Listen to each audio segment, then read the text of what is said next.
Halo para pendengar dimanapun kalian berada. Kali ini gue balik lagi dengan konten detail kecil, yaitu detail kecil Talentless Nana. Buat yang gak tahu anime ini, simpelnya ini adalah Among Us versi anime. Kalau kalian pengen nonton, anime ini bisa kalian tonton secara legal dan gratis di Muse Asia dan juga Muse Indonesia. So, langsung aja, mari kita mulai. Detail pertama, ketika ingin menentukan sosok pemimpin, Kyoya menyarankan si gendut, si rambut panjang, dan Nakajima untuk saling bertarung satu sama lain. Nah, alasan kenapa Kyoya menyebut si gendut dan si rambut panjang karena perkenalan karakter Seiya dan Mugo terjadi sebelum kedatangan Kyoya dan Nana. Sedangkan untuk Nakajima, hal ini karena Nana berkali-kali menyebutkan namanya dia. Detail kedua, mungkin di antara kalian ada yang belum paham kenapa Nana membawa sekop. Sekop itu Nana gunakan untuk menutupi permukaan sungai yang membeku dengan tanah agar si pengendali waktu tidak curiga kalau dia sedang berdiri di atas es. Jadi ketika dia pergi ke masa lalu, orang itu akan jatuh tepat di atas sungai dan ketika dia kembali, dirinya akan berada di dalam sungai yang sudah membeku. Alasan kenapa Nana menggali tanah setelah si pengendali waktu pergi adalah untuk memastikan kalau dia benar-benar sudah tenggelam. Detail ketiga, Kyoya ngomong kalau adiknya punya model rambut yang sama seperti Nana. Nah, melihat adanya boneka dengan rambut twin tail di dalam kamarnya dan karakter putri di game kesukaannya juga berambut twin tail, semakin mempertegas kalau Kyoya punya obsesi terhadap model rambut twin tail.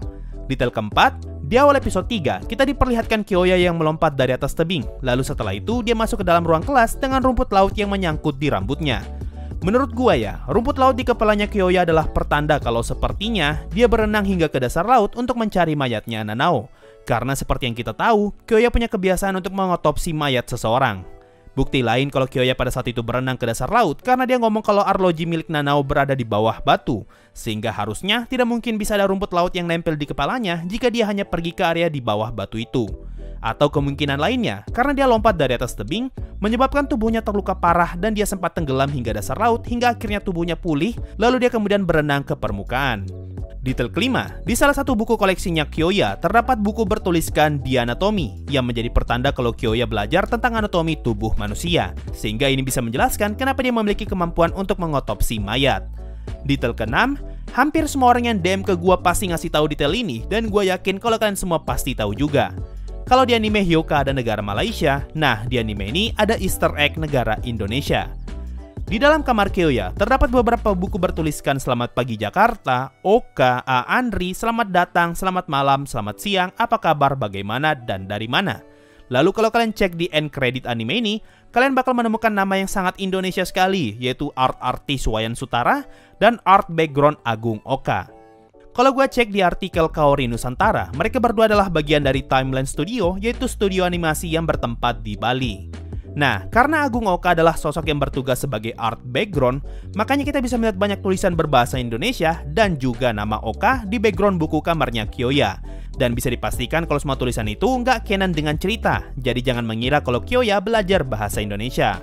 Sedangkan untuk buku tulisan The Anatomy, itu memang canon dengan cerita, karena buku itu juga ada di versi mangganya. Selain itu di episode 12, terdapat bendera Indonesia di topinya Hitomi yang sepertinya adalah Easter egg dari Wayan Sutara selaku art artist di anime ini. Cuma sekali lagi, bendera itu nggak canon dengan cerita, karena kalau kalian cek di versi manga, bendera di topi Hitomi justru terbalik menjadi putih merah. Detail ketujuh, sebelum Kyoya menyalakan kompor, dia ngomong kalau kemarin sepertinya dia membuka jendela. Tapi kalau kalian cek di hari sebelumnya, ketika Nana masuk ke dalam ruangan itu, jendela yang Kyoya maksud beneran tertutup. Dari sini, kita bisa mengambil dua kesimpulan. Pertama, ingatan Kyoya terganggu, makanya dia tidak ingat apakah dia sudah menutup jendela atau tidak. Karena kalau kalian cari tahu, terdapat teori yang mengatakan kalau efek samping dari keabadiannya adalah membuat dia kesulitan mengingat. Kemungkinan kedua, Kyoya memang membuka jendela itu sebelum dia keluar dari ruangan, tapi ketika Nana masuk, jendela itu tertutup. Sehingga satu-satunya sosok yang paling memungkinkan untuk membuka dan menutup jendela itu adalah Tachibana Jin yang memang sedang menyamar sebagai kucing. Detail ke-8, gue nemu beberapa kesalahan di episode 4 ini. Pertama, Kyoya ngomong kalau Nana memutar musik sangat keras untuk menutupi suara pergerakannya. Tapi anehnya, kalau kalian perhatikan seluruh isi kamar Nana, sama sekali tidak ada alat yang memungkinkan Nana bisa memutar musik sekeras itu.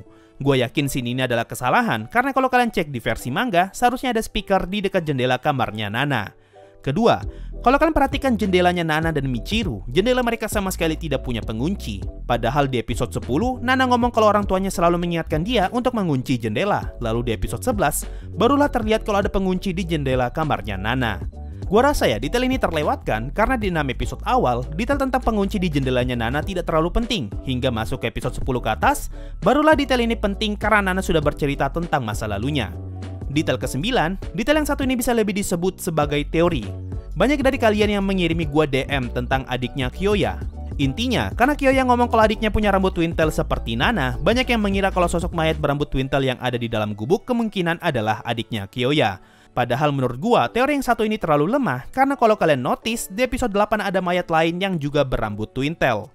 Detail ke-10, gua baru notice detail ini setelah nonton yang ketiga kalinya. Awalnya gue mengira kalau Nana sengaja menggunakan sarung tangan agar tidak meninggalkan bekas sidik jari. Tapi kalau kita pertimbangkan tindakan Kyoya yang melarang Michiro menyentuh mayat, ini berarti sarung tangan itu dia gunakan untuk menghindari kontak langsung dengan racun.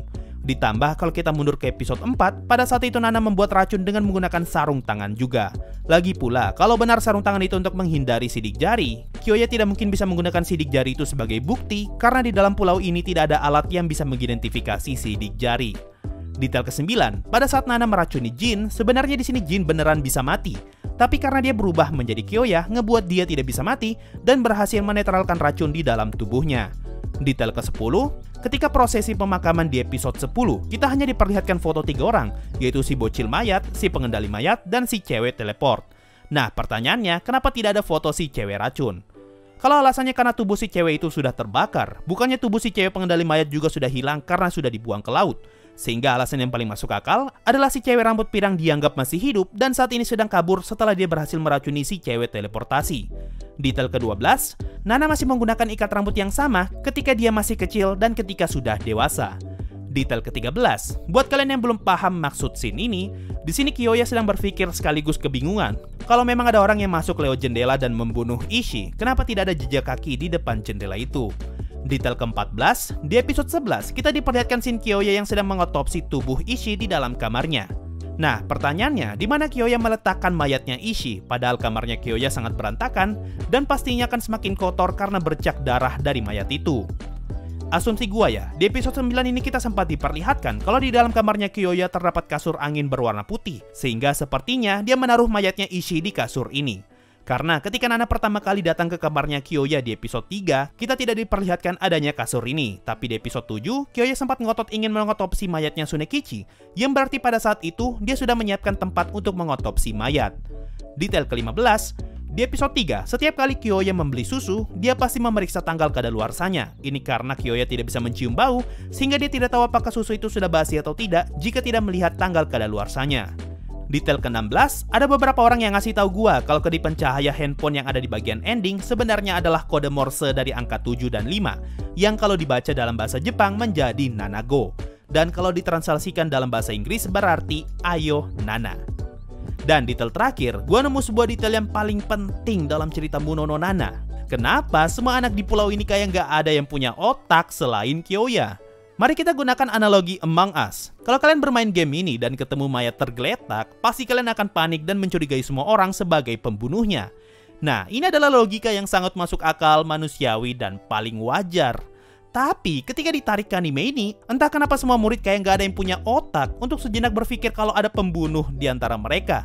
Padahal Nakajima menghilang, si pengendali waktu juga lenyap, yang bisa lihat masa depan mati, si pengendali mayat dan si cewek teleportasi juga mati. Bahkan Ishii jelas-jelas terlihat mati mengenaskan di hadapan mereka, tapi mereka seperti bodoh amat dan tetap hidup seakan-akan tidak terjadi apa-apa.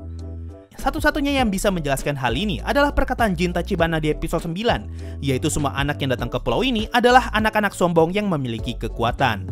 Ini berarti saking sombongnya mereka, otak mereka kagak ada yang jalan untuk sekedar ngasih tahu kalau mereka sedang dalam bahaya. So, itu tadi semua detail yang berhasil gue temukan setelah menonton Talentless Nana beberapa kali. Gue ucapkan terima kasih untuk semua yang sudah ikutan ngasih detail di DM Instagram. Sorry kalau gue tidak bisa masukin semuanya, karena rata-rata detail yang kalian kasih sama semua, atau detail itu berhubungan dengan spoiler cerita ke depannya. Sebagai penutup, gue pengen bercerita tentang apa yang gue rasakan ketika menonton animenya.